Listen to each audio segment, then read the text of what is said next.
আসলে আমি এটা বলতে বলি নাই, বরং শয়তান আমাকে বলিয়ে দিয়েছে। ওয়াত্তাখাযা সাবিলাহু ফিল বাহরি আজাবা।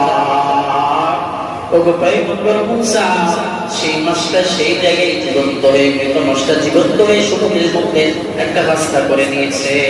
সুবহানাল্লাহ।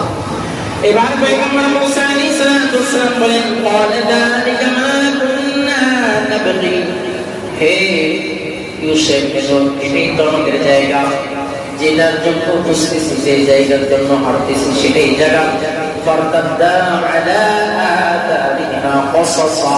তারা আবার দেখল, আবার এক রাত একদিনের পর অবস্থা সেই জায়গা থেকে ফিরে এসে আবার প্রথম যে গন্তব্যস্থল এই জায়গায় আসলেন। আসার পর দেখেন যে আল্লাহ তাআলার কুদরতে মাছ যেই জায়গা দিয়ে গিয়েছে সেই জায়গা দিয়ে সুন্দর করে এমন ভাবে রাস্তা হয়েছে, 3 রাস্তা, কোনো ময়লা নাই, একেবারে সমুদ্রের ভিতরে ঢুকেছে। সুবহানাল্লাহ। পয়গম্বর মুসা আলাইহিস সালাম ওই রাস্তা দিয়ে হাঁটতেছে।